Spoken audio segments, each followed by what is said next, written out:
किस्मत में जो लिखा है वही मिलेगा। तो वो लाइन जो है काफी सटीक होती है कि भरोसा खुदा पर है तो तकदीर में वही पाओगे जो खुदा लिखा है, ईश्वर ने लिखा है, किस्मत में जो लिखा है। लेकिन भरोसा खुद पर है तो खुदा रोज वो लिखेगा जो तुम्हें चाहिए। यानी भरोसा खुद पर है तो तुम जो चाहते हो वो खुदा तुम्हें रोज देगा, अगर खुद के कर्म पे भरोसा है, खुद पे भरोसा है। तो मेरे दोस्तों, क्योंकि भगवान ने, ईश्वर ने सबको हीरा बनाया है। हीरा जो जितना घिसेगा उतना ही चमकेगा, जो जितना ठोकर खाएगा उतना ही निखरता चला जाएगा। हम घिसने के लिए तैयार हैं। किसी बच्चे को जब आप देखिएगा, जन्म होता है तो कहते हैं कि ईश्वर ने किसी को भी जन्म देता है तो मुट्ठी बांध के जन्म देता है, लेकिन जैसे इस धरती में बच्चे आ जाता है और उसका हाथ खुल जाता है, उसी टाइम उस बच्चे को एहसास हो जाता है कि हमने जो मुट्ठी बांध के लाया था वो बिखर गया। उसी टाइम पहली बार बच्चा रोता है। उस दूध पीने वाला एक दूध भी नहीं पिया होता है, पहला दूध भी मां की नहीं पी होती है।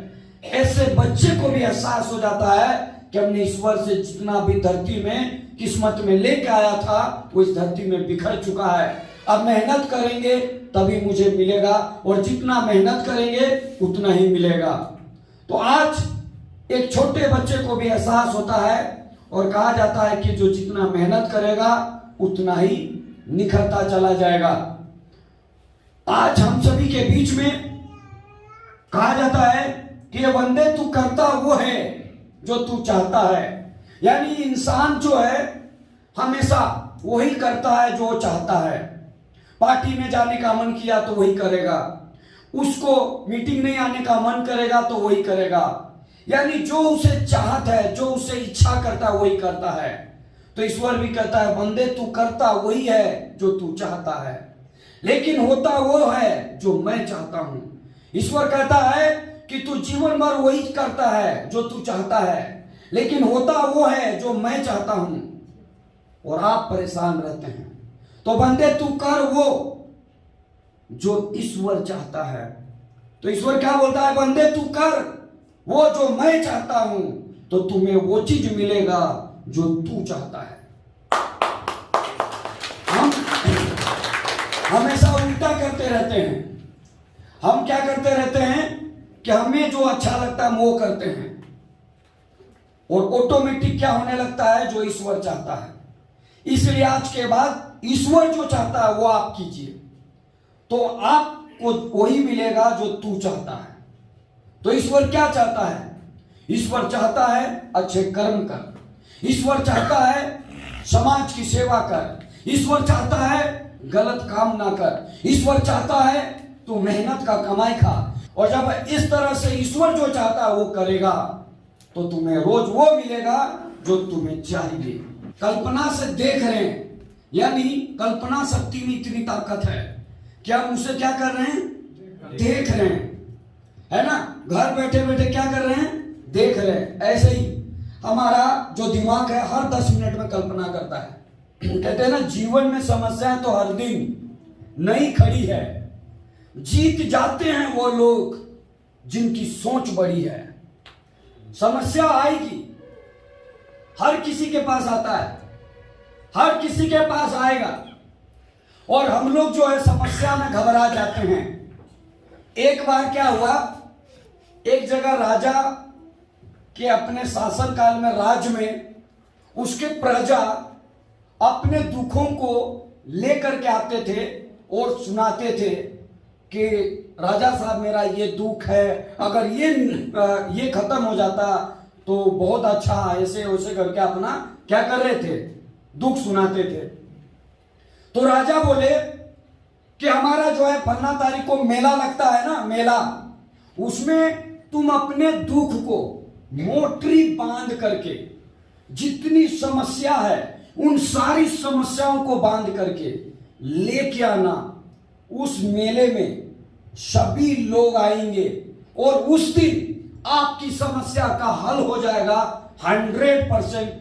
जितने दुख, जितने तकलीफ, जितनी समस्या उस दिन लेके आना। तो वो व्यक्ति खुश हो गया। फिर ऐसे कोई आता था उनको भी बोल देता था, वो भी खुश हो जाते थे।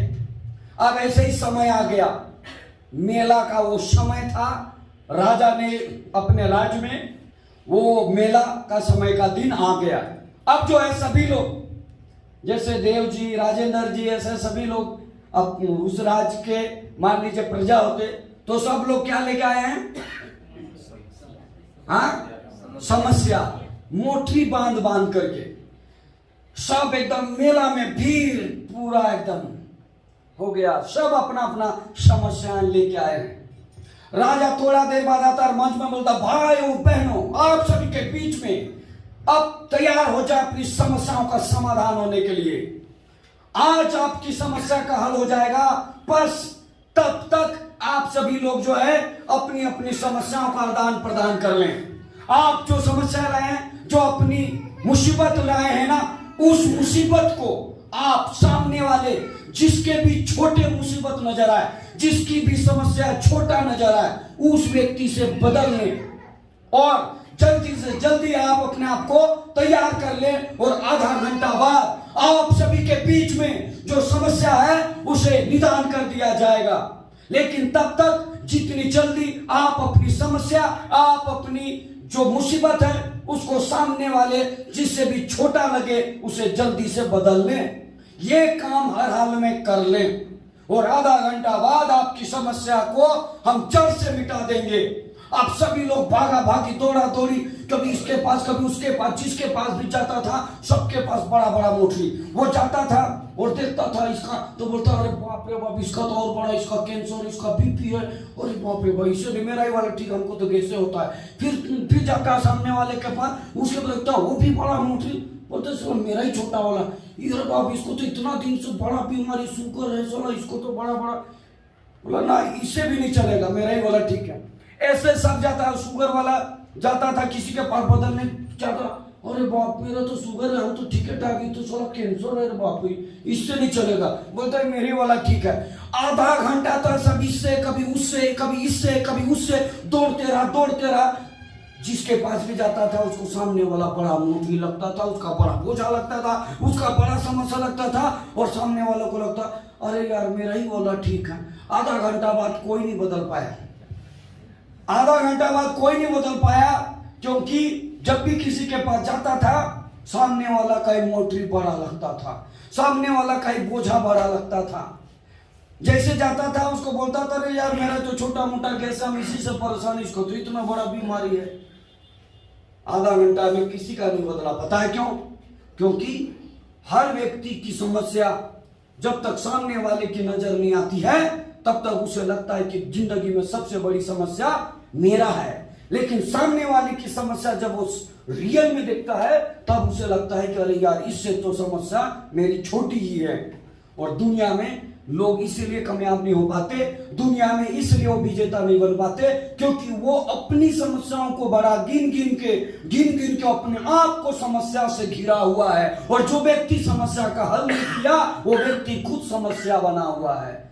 इसलिए आज के बाद अपनी समस्याओं को हमेशा छोटा समझो, हमेशा छोटा समझो। हम सोचते हैं कि मेरे घर में मेरी बीवी है, मेरे बच्चे हैं, अगर मैं रोज निकलूं तो क्या होगा, अगर मेरे घर में जो है मेरा बाप अकेला रहता है, अगर मैं रोज निकलूं तो क्या होगा, कौन देखेगा। अरे मेरे दोस्त, कुछ लोगों का ऐसा भी है कि हो सकता है नया शादी करके लाया और बीवी अकेले है, फिर भी वो रोज निकल रहा है क्योंकि उसे कामयाबी पाना है। लेकिन कुछ लोगों की उसका बाप भी है, उसका माँ भी है, और 2-4 बच्चे का बाप भी बन गया है, साला बाप का ही खा रहा है, ऐसा भी हो सकता है। तो उसको क्या बोल सकते हैं। तो मेरे दोस्तों, समस्याओं का हल और उसका निदान करना बहुत जरूरी है। तो दोस्तों, कामयाब और बड़ा आदमी बनने के लिए जो है ना, आपको जिगर भी होना चाहिए, आपको जो है अंदर से हिम्मत भी होना चाहिए, और रेगुलर अपनी समस्याओं को हमेशा छोटा समझिएगा, तभी जाके होगा। तो आप 1 करोड़ अगर कमाना चाहते हैं लेकिन आपके अंदर में पेशेंस नहीं है, आपके अंदर में अगर पेशेंस रखने की क्षमता नहीं है, अगर आप जो है बड़ा आदमी बनना चाहते हैं और आप में जो है अगर टैलेंट है लेकिन इंतजार करने की क्षमता नहीं है, तो 1 करोड़ नहीं कमा सकते, क्योंकि बिना पेशेंस में, बिना जो है उसको इंतजार में वो बड़ा फल नहीं मिलता। क्योंकि इस दुनिया में सबसे बड़ा फल उसे मिलता है, जितना बड़ा मुसीबत का सामना करोगे उतना बड़ा मुसीबत को तोड़ के तुम बड़ा आदमी बनोगे। कहते हैं अवसर तूफान लेके आता है, और अवसर उतना ही बड़ा होता है जितना बड़ा तूफान लाता है। अगर आप उस तूफान से लड़ना चाहते हो तो अंदर में एक जिगरा भी होना चाहिए उससे सामना करने की। हम करोड़पति बनना चाहते हैं लेकिन पेशेंस नहीं है तो मेरे दोस्तों जीवन में कभी नहीं बन सकते, क्योंकि तेरे अंदर का जो भावना है ना, कहा जाता है डर के आगे जीत है, लेकिन तेरे अंदर इसलिए कभी जीत नहीं सकते क्योंकि पेशेंस नहीं है। और दुनिया में हर किसी के पास क्या है? टेंशन है। तो जो इस टेंशन को झेलता है, जो इन समस्याओं से झेलता है, वही व्यक्ति आगे बढ़ता है। और आज इसीलिए कहा जाता है जीवन में समस्याएं तो हर दिन नहीं खड़ी है, आएंगी। जीत जाते हैं वो लोग जिनकी सोच